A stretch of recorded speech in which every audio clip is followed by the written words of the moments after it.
اگلے دن میں نے اس شخص سے بات کرنے کا فیصلہ کیا۔ میری بات سن کر وہ بولا کہ اس شہر میں میری اپنی فیکٹری ہے، اگر آپ چاہیں تو آپ میری فیکٹری سے یہ کپڑے لے سکتی ہیں، آپ کو نہایت سستے داموں میں سارے لباس مل جائیں گے۔ میں نے خوشگوار حیرت سے اسے دیکھا، مگر پھر جب اس کی آنکھوں میں اپنے لیے پسندیدگی کی لہر دکھائی دی تو میرے پھر سے جذبات بدلنے لگے۔ میری سوچ بدل چکی تھی، مجھے لگا ایک نہ ایک دن اپنی یہ ناپاک خواہشات کا ذکر لازمی کر دے گا، اور تب میں اماں کو اس کی حقیقت بتاؤں گی کہ آپ جس کی تعریفیں کرتی نہ تھکتی تھی، اب دیکھ لیں وہ انسان حقیقتاً کیا ہے۔ خیر اس دن وہ مجھے اور اماں کو گاڑی میں بٹھا کر اپنی فیکٹری میں لے گیا تھا۔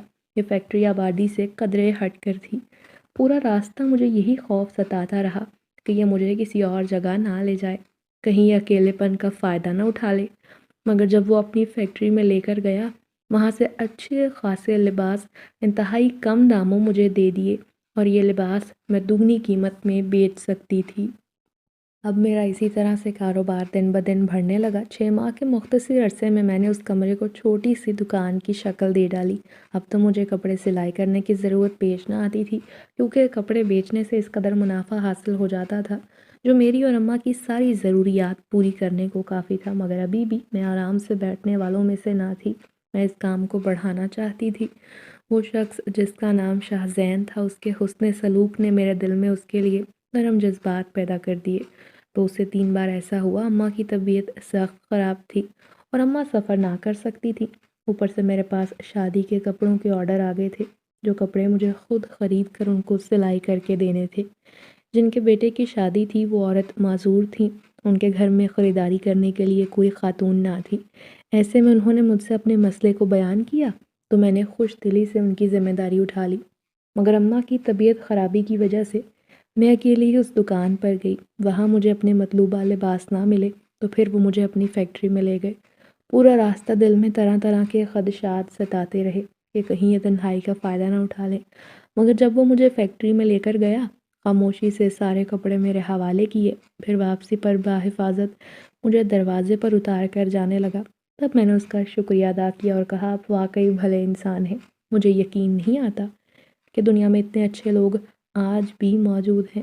وہ ہنس کر بولا، میں جانتا ہوں آپ کے دل میں میرے لیے ہرگز اچھے خیال موجود نہیں، اور نہ ہی آپ مجھے اچھا سمجھتی ہیں، مگر پھر بھی اس بات کا اطمینان رکھیں، ہر کوئی ایک جیسا نہیں ہوتا۔ اگر سب لوگ ایک جیسے ہوتے ہیں تو یہ دنیا یا تو جنت بن چکی ہوتی یا پھر جہنم۔ یہ کہہ کر وہ چلا گیا۔ میں کتنی دیر تک دروازے پر کھڑی اس کی گاڑی کو دیکھتی رہی۔ اس کے اچھے سلوک نے میرا دل اس کے معاملے میں نرم کر دیا تھا۔ نہ جانے کیوں اب میں اسی کے بارے میں سوچنے پر مجبور تھی۔ میں دل ہی دل میں ردا کا شکریہ ادا کر رہی تھی جو مجھے اس شخص کے ملانے کا سبب بنی۔ اس دن جب میں ردا کے گھر گئی تو وہ مجھ سے شکوہ کرنے لگی کہ آج کل تو تم بے حد مصروف ہو گئی ہو، اتنی مصروف کہ اپنی سہیلی کو ہی بھول گئی۔ میں نے ہنس کر کہا، تمہیں تو میں کبھی نہیں بھول سکتی، جو احسان تم نے مجھ پر کیا وہ میں چاہ کر بھی نہیں اتار سکتی۔ میں نے باتوں باتوں میں شاہ زین کے بارے میں پوچھا تو اس نے ٹال دیا۔ نہ جانے کیوں اس نے اس کے بارے میں زیادہ بات چیت نہ کی، اور میں بھی چونکہ بہت وقت کے بعد ملی تھی تو دوسری باتوں میں ہم لگ گئے۔ مگر دن بدن شاہ زین میرے ذہن پر جیسے سوار ہونے لگا تھا، میں چاہ کر بھی بھول نہ پا رہی تھی، اور پھر مجھ پر یہ انکشاف ہوا کہ میں اسے پسند کرنے لگی تھی۔ اس سے دور رہنا مشکل لگتا تھا۔ چند ملاقاتوں میں اس نے میرے دل کو اسیر کر لیا تھا، میرے دل میں اپنے لیے نرم جذبات پیدا کر دیے تھے۔ اماں تو اٹھتے بیٹھتے اسے دعائیں دیتی، تعریفیں کرتی، تو میں غیر ارادی طور پر اسی بارے میں سوچنے پر مجبور ہو جاتی۔ پھر اب میں نے سوچ لیا تھا کہ میں ردا سے اس کے بارے میں پوچھوں گی۔ مجھے اس بات کا احساس تھا کہ وہ مجھے پسند کرتا ہے اور یقیناً وہ بھی شادی کرنا چاہتا ہے۔ اس کی آنکھیں صاف بتاتی تھیں۔ آج جب میں ردا کے گھر گئی تو باتوں باتوں میں پھر سے شاہ زین کا ذکر نکل آیا۔ جب میں نے اس سے شاہ زین کے اہل خانہ کے بارے میں پوچھا تو اس نے ٹال دیا، مگر اب تو میں ٹلنے والوں میں سے نہ تھی۔ میں ہر حال میں جاننا چاہتی تھی کہ آخر وہ کون ہے اور اس کے گھر میں کون کون ہے۔ ردا نے پہلی بار میں بس مجھے اتنا ہی بتایا تھا کہ وہ میرے بھائی کے محسن ہیں اور وہ بہت اچھے ہیں، یقیناً تمہاری بھی مدد کریں گے۔ میں نہیں جانتی تھی کہ شاہ زین نے ردا کے بھائی پر کیا احسان کیا تھا، اور نہ ہی ردا نے بتایا، مگر جب میں نے اس بار زیادہ اصرار کیا تو اب کی بار وہ جھنجھلا کر بولی، ہمیں شاہزین بھائی کے بارے میں کچھ بھی معلوم نہیں، ہم تمہیں کیا بتائیں؟ اور تم ان کے بارے میں کیوں جاننا چاہتی ہو؟ تب جب میں نے دل کی بات اس کے سامنے بیان کی تو وہ حیران پریشان رہ گئی اور بولی، تمہیں خود پر قابو رکھنا چاہیے، یوں ہر ایک پر اپنے جذبات لوٹانے کی ضرورت نہیں۔ کیا پتہ وہ کسی اور کو چاہتے ہوں، اور کیا پتہ وہ شادی شدہ ہوں، پھر تمہارے لیے اپنے خیالات اور جذبات کو سنبھالنا مزید کٹھن ہو جائے گا۔ مگر مجھے یقین تھا کہ وہ مجھے چاہتا ہے، اس بات کا بھی یقین تھا کہ وہ غیر شادی شدہ تھا، یہ میرا دل گواہی دے رہا تھا۔ ردا نے میری باتیں سنی تو سر تھام لیا اور کہا، شاہزین بھائی سے میرے بھائی عابد کی 1 سال پہلے ملاقات ہوئی تھی۔ اس دن عابد بھائی کو مہینے کی جب تنخواہ ملی، وہ واپسی پر کچھ سامان لے کر گھر لوٹ رہے تھے۔ سامان لینے کے چکر میں انہیں کچھ دیر لگ گئی۔ جب وہ قبرستان کے پاس سے گزرنے لگے تو وہاں کچھ لوگوں نے انہیں روک لیا جو کہ چور اچکے تھے۔ بھائی سے ان کی تنخواہ کے پیسے، موبائل اور اسکوٹر چھین کر وہاں سے نکل بھاگنے لگے۔ بھائی نے جب مزاحمت کی تو انہوں نے بھائی کو بری طرح سے زخمی کر دیا اور تبھی شاہزین بھائی وہاں پہنچے۔ انہوں نے ان لڑکوں کی بہت بری طرح پٹائی کی، اکیلے ہی ان 5 لڑکوں کو خاک چاٹنے پر مجبور کر دیا تھا۔ پولیس کو بلا کر ان لڑکوں کو پولیس کے حوالے کیا اور پھر عابد بھائی کو گھر چھوڑنے کے لیے خاص طور پر آئے۔ تب انہوں نے اپنا کارڈ دے کر کہا، اگر کسی چیز کی کبھی ضرورت ہو تو مجھے بتانا، مجھ سے جہاں تک ہو سکا میں تمہاری مدد کروں گا۔ اور پھر 2 سے 3 بار عابد بھائی نے کافی ضرورت مند لوگوں کو شاہزین بھائی کے پاس بھیجا تو انہوں نے خوش دلی سے سب لوگوں کی مدد کی۔ پھر ایک دن جب باتوں باتوں میں تمہارا ذکر میں نے عابد بھائی سے کیا، تب انہوں نے مجھے تمہیں شاہزین بھائی کے پاس بھیجنے کے لیے کہا تھا۔ ان کا کہنا تھا کہ وہ بہت اچھا انسان ہے، یقیناً تمہاری سہیلی کی بھی مدد کرے گا۔ شاہزین بھائی کو ہم لوگوں نے خاص ان کا شکریہ ادا کرنے کے لیے گھر میں 2-3 بار دعوت پر بلایا، مگر انہوں نے دعوت کھانے سے معذرت کر لی۔ ان کا کہنا تھا کہ وہ کسی کے گھر میں زیادہ آتے جاتے نہیں اور نہ ہی لوگوں سے ملتے ملاتے ہیں۔ ایک دن جب عابد بھائی نے اصرار کیا تب وہ ہمارے گھر آئے تھے، مگر انہوں نے تو ایک گھونٹ پانی کا گلے سے نہ اتارا، کچھ دیر بیٹھ کر واپس چلے گئے۔ ان کے بارے میں کوئی کچھ نہیں جانتا کہ وہ کہاں رہتے ہیں، بس سب کو یہی معلوم ہے کہ ان کا کپڑوں کا کاروبار ہے اور اکثر لوگوں کی مدد کرتے ہیں۔ اس سے زیادہ میں کچھ نہیں جانتی اور نہ ہی میں کچھ بتا سکتی ہوں۔ میرے دل میں شاہزین کے لیے قدر بڑھنے لگی، مجھے وہ عام لوگوں سے مختلف لگا۔ آج ردا سے بات کرتے ہوئے مجھے بہت دیر ہو گئی۔ جب میں اس سے اجازت لے کر باہر نکلی، ہر طرف مغرب کے بعد اندھیرا پھیل چکا تھا۔ ردا نے کہا کہ اس وقت اکیلے جانا مناسب نہیں، تھوڑی دیر رک جاؤ، عابد بھائی آنے والے ہوں گے تو وہ تمہیں گھر چھوڑ دیں گے۔ مگر مجھے یہ بات مناسب نہ لگی کیونکہ مجھے دیر ہو رہی تھی اور عابد بھائی نہ جانے کب آتے اور ان کے انتظار میں مجھے کتنے گھنٹے رکنا پڑتا۔ خیر میں وہاں سے نکل آئی اور ردا کے گھر کے قریب سے مجھے رکشہ بھی مل گیا۔ میں اپنے خیالوں میں کھوئی ہوئی تھی، سوچ رہی تھی کہ اگر مجھے شاہزین نے شادی کے لیے نہ کہا تو کیا میں اپنی پسندیدگی کا اظہار کر دوں؟ دل ہی دل میں اس بات کا ڈر بھی تھا کہ وہ دیکھنے میں تو کسی بڑے گھرانے کا معلوم ہوتا ہے، اگر اس نے انکار کر دیا تو میری عزت تو 2 کوڑی کی ہو کر رہ جائے گی۔ مگر خیر ایک بار بات کرنے میں حرج ہی کیا تھا۔ انہی سوچوں میں گم تھی، جب ہوش آیا تو رکشہ اب ایک ویران جگہ پر آ رکا تھا۔ میں گڑبڑا کر نیچے اتری اور کہا، یہ کون سی جگہ ہے؟ تم مجھے کہاں لے آئے ہو؟ اور جب نظر رکشے والے کے چہرے پر پڑی تو اس کی آنکھوں میں تو جو مجھے نظر آیا، وہ بولا، تمہیں جہاں جانا ہے میں تمہیں چھوڑ دوں گا، مگر اس سے پہلے یہاں تمہیں میرے ساتھ کچھ لمحے گزارنے ہوں گے۔ وہ کیا کہنا چاہتا تھا میں سمجھ گئی تھی۔ میں نے غصے سے چلاتے ہوئے کہا، تم ہوتے کون ہو مجھے یہاں لانے والے، ایسا کہنے والے؟ میں نے اس کے چہرے پر تھپڑ دے مارا، مگر شاید یہی میری سب سے بڑی غلطی تھی۔ اس نے میرا ہاتھ پکڑ لیا اور خونخوار لہجے میں بولا، تم نے مجھ پر ہاتھ اٹھا کر بہت بڑی غلطی کی ہے، اب دیکھتا ہوں کون یہاں تمہیں مجھ سے چھڑوائے گا۔ بہت مشکل سے میں نے خود کو آزاد کروایا اور اسے دھکیل کر ایک طرف پھینکا۔ وہاں سے بھاگنے لگی۔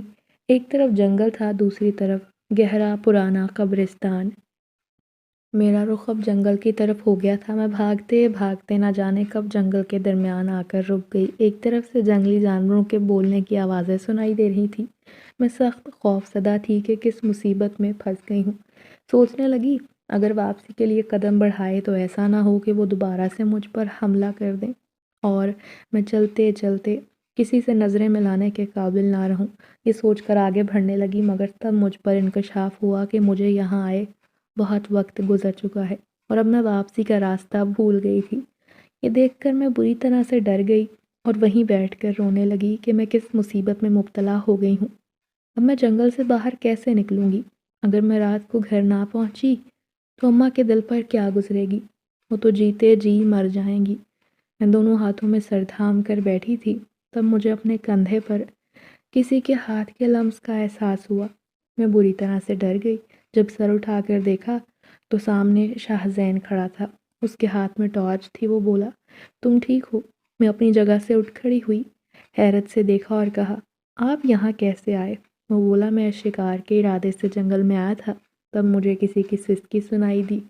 میں تو نہیں جانتا تھا کہ یہ تم ہو۔ جب یہاں آیا تو میں نے تمہیں یہاں آتے ہوئے دیکھا۔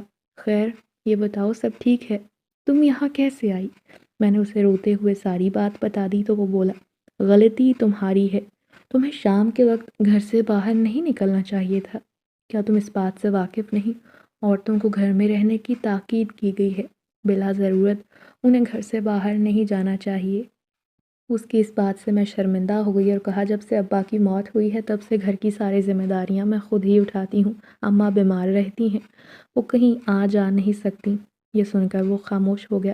چلو تمہاری امی پریشان ہو رہی ہوں گی، یہاں زیادہ دیر رکنا ہرگز مناسب نہیں، یہاں جنگلی جانور اور حشرات زیادہ تعداد میں موجود ہیں۔ وہ میرا ہاتھ تھام کر چلنے لگا۔ ہاتھ بے حد گرم تھا، اتنا کہ مجھے اپنی جلد جھلستی محسوس ہوئی، مگر نہ جانے کیوں دل میں اس بات کا اطمینان تھا کہ جب تک یہ میرے ساتھ ہے میں محفوظ ہوں۔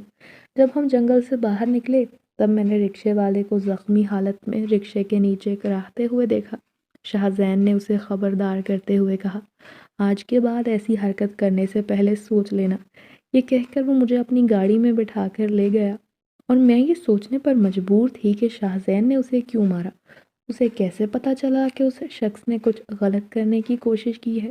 کیا شاہ زین میرا پیچھا کرتے ہوئے یہاں تک آیا تھا؟ مگر اس کا تو کہنا تھا وہ شکار کرنے کے ارادے سے آیا تھا، مگر پھر بھی مجھے تو اس کے ہاتھ میں کوئی بندوق دکھائی نہ دی۔ یہ سب کیا تھا؟ مجھے کسی گڑبڑ کا احساس ہوا۔ ایسا لگتا تھا وہ مجھ سے کچھ چھپا رہا ہے۔ گھر آئی تو اماں پریشان تھی، انہیں میں نے اپنے ساتھ پیش آنے والا معاملہ ہرگز نہ بتایا، بس یہی کہہ کر ٹال دیا کہ ردا کے گھر میں دیر ہو گئی اور واپسی پر کوئی سواری نہ ملی، اسی وجہ سے دیر سے لوٹی ہوں۔ اماں نے کہا، آج کے بعد ایسی غلطی نہ کرنا، تم جانتی ہو کہ ہم دونوں یہاں اکیلے رہتے ہیں، اگر تم یوں دیر سے آؤ گی لوگ تمہارے بارے میں طرح طرح کی باتیں بنائیں گے۔ لوگوں کو تو موقع چاہیے ہوتا ہے کسی پر انگلی اٹھانے کا، خاص کر اس عورت پر، اس لڑکی پر جس کے سر پر باپ بھائی کا سایہ نہ ہو۔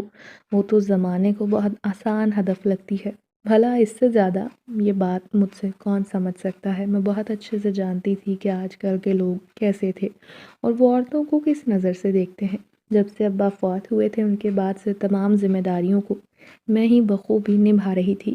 میں کتنی جگہ نوکری کرنے کی غرض سے گئی، میری تعلیم محض میٹرک تک تھی کیونکہ قسمت نے آگے پڑھنے کی مہلت ہی نہ دی۔ تب ابا بے حد بیمار رہنے لگے تھے، میں اور اماں لوگوں کے گھر میں کام کرنے پر مجبور تھے۔ صبح سے لے کر شام تک ہم لوگوں کے گھروں میں کام کرتے، جو بھی کماتے اس سے ابا کا علاج کرواتے، مگر ابا بیچارے ٹھیک ہونے کی بجائے مزید کمزور ہو رہے تھے اور یوں ہی ایک دن وہ ہمیں چھوڑ کر چلے گئے۔ ان کے جانے کے بعد اماں صدمے سے نڈھال تھیں، ان کے وجود میں جیسے سکت بالکل ختم ہو گئی تھی۔ وہ ہر وقت انہیں یاد کر کے آنسو بہاتی۔ اماں کو میں تسلی دیتی کہ سب ٹھیک ہو جائے گا، ایک نہ ایک دن ہمارے حالات پھر جائیں گے۔ وہ عدت میں تھیں، گھر سے باہر نہ نکل سکتی تھیں۔ میں جب کام کرنے کی نیت سے اکیلی گھر سے نکلی تو سب سے پہلے مکان مالک نے میری آبرو پر وار کرنے کی کوشش کی، تب میں اسے زخمی کر کے وہاں سے بھاگی۔ اس کے بعد 2 سے 3 گھروں میں کام کرنے کی نیت سے گئی، مگر وہاں کے مالکان بھی ایسے نکلے۔ پھر مجھے لوگوں کے گھروں میں کام کرنے سے دل چاٹ ہو گیا۔ ایک تو لوگ کام بھی زیادہ کرواتے اور پھر تیسرا ان کے مالکان بری نگاہ رکھتے۔ جب میں نے فیکٹری میں کام کرنا شروع کیا مگر 2 سے 3 جگہ کام کرنے کے بعد اندازہ ہو گیا تھا کہ دنیا بھر کے مرد ایک جیسے ہیں اور ان سب کا مقصد ایک ہی ہے، عورت کو اپنے دام میں پھنسانا، اس کی ذات سے فائدہ حاصل کرنا۔ یہی وجہ تھی کہ مجھے تمام مردوں سے نفرت محسوس ہونے لگی۔ پھر جب میں نے ردا سے اپنے مسئلے کو بیان کیا تو ردا نے مجھے شاہ زین کے بارے میں بتایا۔ اس سے مل کر مجھے پتہ چلا کہ تمام مرد ہرگز ایک جیسے نہیں ہوتے۔ دنیا میں اچھے مرد بھی موجود ہیں جو عورت کی عزت کرتے ہیں اور اس کی حفاظت بھی۔ اگر وہ چاہتا تو میرا فائدہ اٹھا سکتا تھا، مگر اس نے ایسا کرنے کی بجائے میری حفاظت کی۔ یہی وجہ تھی کہ میرے دل میں اس کے لیے قدر بڑھنے لگی۔ اب میں نے پھر اپنی انا اور عزت نفس کو ایک طرف رکھ کر شاہ زین سے خود شادی کی بات کی تو اس نے حیرت سے مجھے دیکھا اور پھر افسردگی سے بولا، میری زندگی کی سب سے بڑی خواہش یہی ہے کہ میری آپ سے شادی ہو، مگر ایسا تو ناممکن ہے جہاں اس کی پہلی بات سن کر میں خوشی سے ایک لمحے کو کھل اٹھی تھی، وہاں اگلی بات نے مجھے غمگین کر دیا۔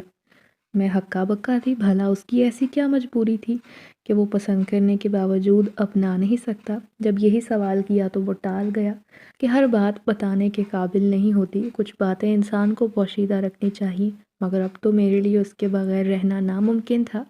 اب جب اس نے اس بات کا اظہار کیا کہ وہ بھی مجھے چاہتا ہے تو میں بھلا دور کیسے رہ سکتی تھی؟ اور اب جب اس نے دیکھا کہ میں اس کی چاہت میں تقریباً پاگل ہو چکی ہوں، تب اس نے مجھے نظر انداز کرنا شروع کر دیا۔ شاید اس طرح سے وہ میری محبت کم کرنے کی کوشش کر رہا تھا، مگر اس کے برعکس میرے دل میں جذبات گہرے ہونے لگے۔ میں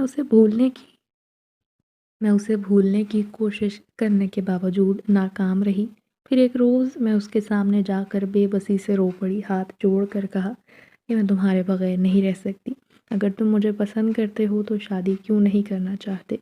شاہ زین نے کہا، مجھے مجبور نہ کرو، میں تمہیں اپنی حقیقت نہیں بتا سکتا، اور اگر تمہیں حقیقت پتہ چل جائے گی تو کبھی یہ ضد نہیں کرو گی، بلکہ پلٹ کر مجھے دیکھو گی بھی نہیں۔ اس کی بات سن کر مجھے تعجب نے آ گھیرا کہ ایسا کون سا سچ ہے جو جان کر میں دور ہو جاؤں گی؟ خیر، میں نے یقین دلایا کہ کچھ بھی ہو جائے تم میرے دل میں رہو گے۔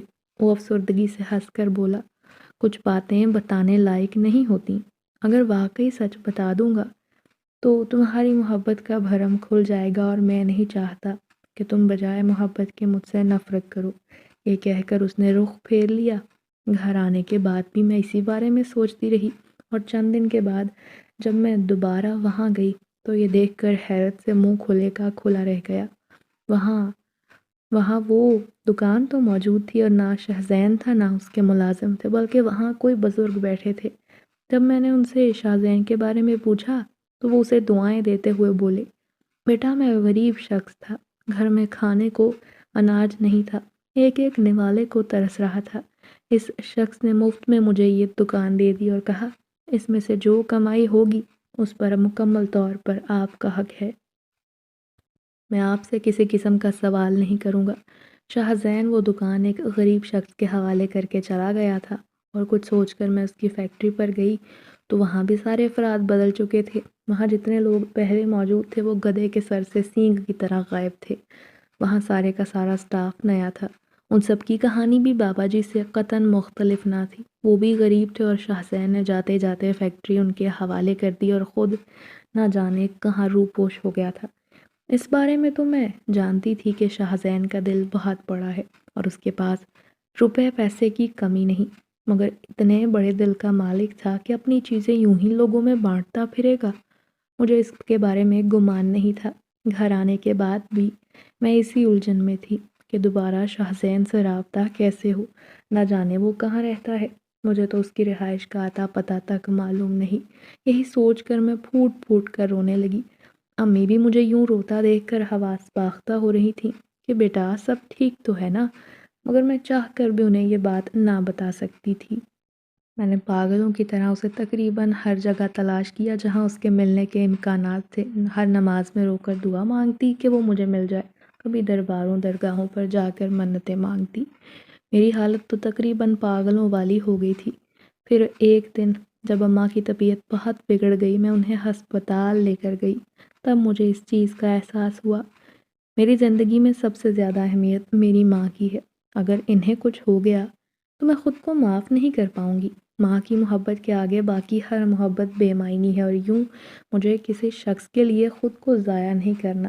مگر دل کا کیا تھا جو اب تک اس کے نام کی مالا جپ رہا تھا اور اسے بھولنے پر ہرگز تیار نہ تھا۔ اس دن جب میں دربار پر منت مانگنے گئی، تب میں نے دربار کی سیڑھیوں پر شاہ زین کو بیٹھے دیکھا۔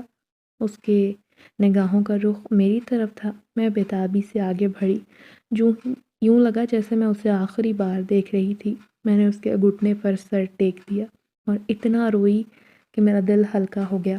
تب میں نے شکوہ کرتے ہوئے کہا، تم کہاں چلے گئے تھے؟ میں نے تمہیں ہر جگہ تلاش کیا مگر تم مجھے کہیں دکھائی نہ دیے۔ وہ بولا، میں نے تمہیں پہلے بھی کہا تھا کہ میری کھوج میں نہ پڑو۔ اگر تمہیں میری حقیقت معلوم ہو جائے گی تو محبت کی بجائے نفرت کرو گی، مگر ایسا کیسے ممکن تھا؟ مجھے اپنی حقیقت بتاؤ۔ یہی سوال پوچھا تو وہ پراسرار انداز میں مسکرایا اور یکدم نظروں کے سامنے سے غائب ہو گیا۔ مجھے اپنی آنکھوں پر یقین نہ آیا۔ میں نے آنکھیں مسل کر دیکھا مگر وہ دکھائی نہ دیا۔ تبھی ردا میرے پاس آئی اور بولی، یہ کیا حرکت ہے؟ میں تمہیں کب سے دیکھ رہی ہوں، اکیلی بیٹھی کس سے باتیں کرتی جا رہی ہو؟ میں نے حیران نظروں سے ردا کو دیکھتے ہوئے کہا، ابھی یہاں شاہ زین موجود تھا، میں اس سے بات کر رہی تھی۔ اس نے اپنا سر پکڑ لیا اور کہا، مجھے لگتا ہے تم واقعی پاگل ہو گئی ہو، سر پھرائی لڑکی۔ تمہیں کیوں ہر جگہ وہ نظر آنے لگا ہے؟ تم واقعی اس کے عشق میں بہت آگے نکل گئی ہو کہ اس کے علاوہ تمہیں کچھ دکھائی نہیں دیتا۔ ارے بھولی، شاہ زین یہاں کہیں بھی موجود نہیں، تم خود سے باتیں کر رہی تھی۔ مگر میں یہ بات کیسے مان لیتی؟ وہ تو میرے سامنے پلک جھپکتے غائب ہو گیا تھا۔ گھر آنے کے بعد بھی میں مسلسل اسی سوچ میں تھی، کیا اب میرے خیالات اور میرا تصور اتنا پختہ ہو چکا ہے کہ میں فرق بھی نہیں کر سکتی؟ اگر ایسا ہے تو یہ بات بہت خطرناک ہے۔ مجھے خود کو اس تکلیف دہ مرحلے سے باہر لے کر آنا ہے۔ اور پھر مجھے اپنے آس پاس کسی کی موجودگی کا احساس ہوا۔ کبھی کوئی مجھے ہوا کے جھونکے کی طرح چھو کر گزر جاتا، کبھی بلا وجہ خوشبو محسوس ہوتی، اور خوشبو بھی ایسی دل فریب۔ میں سوچ میں پڑ جاتی کہ یہ سب کیا ہو رہا ہے۔ میرے اپنے لیے ہی کیفیات کو سمجھنا اور برداشت کرنا بہت کٹھن کام تھا۔ اس دن کھانا کھانے کے بعد رات کو میں کمرے میں آنے لگی تو تب اماں نے کہا، تمہیں دیکھنے کے لیے کچھ لوگ آنا چاہتے ہیں۔ یہ ہمارے دور پار کے رشتہ دار تھے۔ اماں کا کہنا تھا کہ ان لوگوں نے میری بہت مدد کی، ہمیشہ میرے کام آئے۔ تمہارے ابا کی زندگی میں انہوں نے تمہارا ہاتھ اپنے بیٹے کے لیے مانگ لیا تھا۔ تمہارے ابو کی رضامندی بھی تھی کہ وہاں تمہارا رشتہ ہو جائے، مگر میں نے اماں کو کہہ دیا کہ فی الحال میں شادی نہیں کرنا چاہتی۔ اماں تو یہ سن کر پریشان ہو گئیں۔ کیسی باتیں کر رہی ہو؟ اگر تمہاری وقت پر شادی کروں گی تو سکون سے آخری ایام پورے کر سکوں گی، ورنہ تو مرنے کے بعد بھی چین نہیں ملے گا۔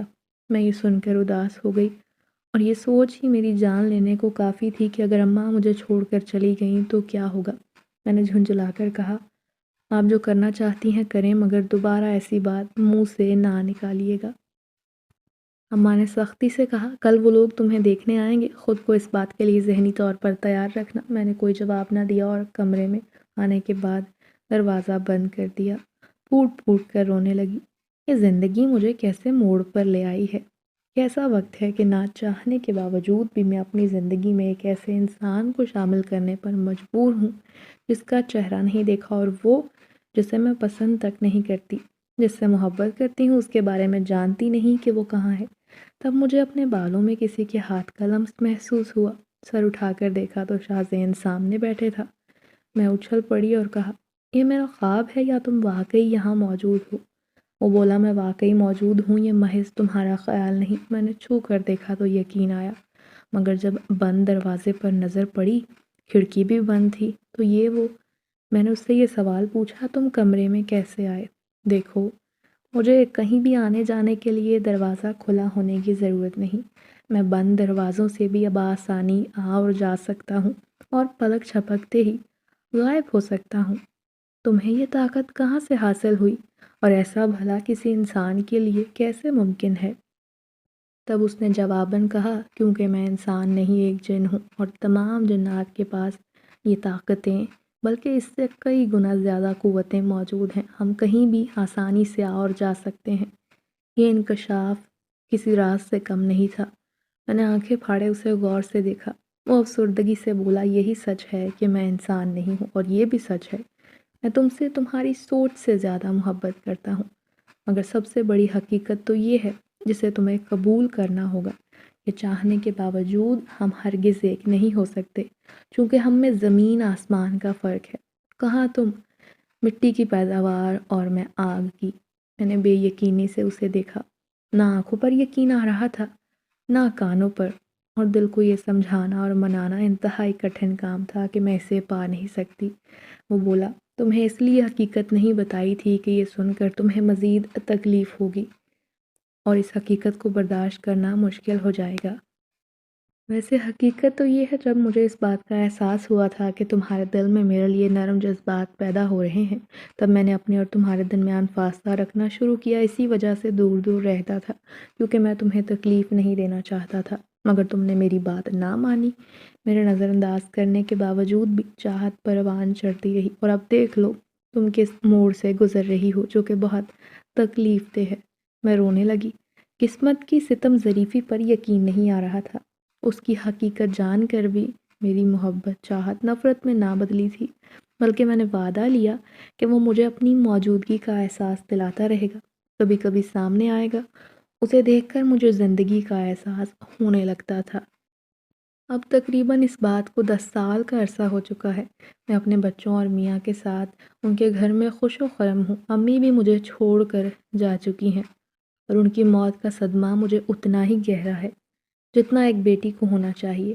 میں روزانہ ان کے لیے دعائیں مغفرت کرتی ہوں، رب سے التجا کرتی ہوں کہ رب تعالیٰ میری ماں کو جنت الفردوس میں اعلیٰ مقام عطا فرمائے، مگر اتنا لمبا عرصہ، 1 دہائی گزر جانے کے باوجود میرے دل سے آج تک وہ چاہت نہ مٹی۔ شاید پہلی چاہت اور محبت انسان کے دل میں یوں ہی براجمان رہتی ہے۔ اکثر جب میں اپنے ساس سسر سے جنات کا ذکر کرتی ہوں تو ان کی باتیں سن کر حیران ہوتی ہوں۔ جب وہ جنات کی شرارتوں کا ذکر کرتے ہیں، ان کا کہنا تھا کہ جنات انسانوں کو تنگ کرتے ہیں، وہ ہرگز انسانوں کے خیر خواہ نہیں ہو سکتے، مگر میں تو جس جنزادے کو جانتی تھی وہ صرف اور صرف، وہ نہ صرف انسانی خیر خواہ تھا بلکہ انسانوں کا محسن، ان کی مدد کرنے کی خاطر ہر حد سے گزر جانے والا۔ اور جب یہی بات شوہر کو بتاتی تو وہ میری باتوں کا تمسخر اڑاتے اور کہتے، ارے تم تو خیالی دنیا میں رہنے والی لڑکی ہو، حقیقت کی دنیا میں آؤ تو تمہیں پتہ چلے کہ ان عاملین اور شریر جنات کی وجہ سے لوگوں کی زندگیوں میں کس قدر زہر گھل چکا ہے۔ ان خبیث جنات نے لوگوں کے گھروں میں آگ لگا دی ہے، یہ جوان لڑکیوں پر عاشق ہو کر ان کی زندگیاں برباد کرتے ہیں، نہ تو کسی سے شادی ہونے دیتے ہیں، اور اگر شادی ہو جائے تو بعد میں بہت سے مسائل پیدا کرتے ہیں۔ مجھے اس بات سے انکار نہیں تھا، مگر میرا بھی موقف تھا کہ بالکل جس طرح دنیا میں برے اور نیک انسان پائے جاتے ہیں، اسی طرح جنات میں بھی 2 اقسام ہیں۔ کچھ تو ہیں جو انسانوں کی مدد کرتے ہیں۔ چونکہ میری ساس اور شوہر کا کبھی ایسے جن سے پالا نہیں پڑا، نہ انہوں نے یہ سنا، تب انہیں محض کہانی اور افسانہ معلوم ہوتی، مگر میں چونکہ حقیقت حال سے واقف ہوں، سب کچھ میرا آنکھوں دیکھا ہے، مجھ پر گزرا ہے، اسی وجہ سے میں بھی اپنی جگہ بالکل درست ہوں۔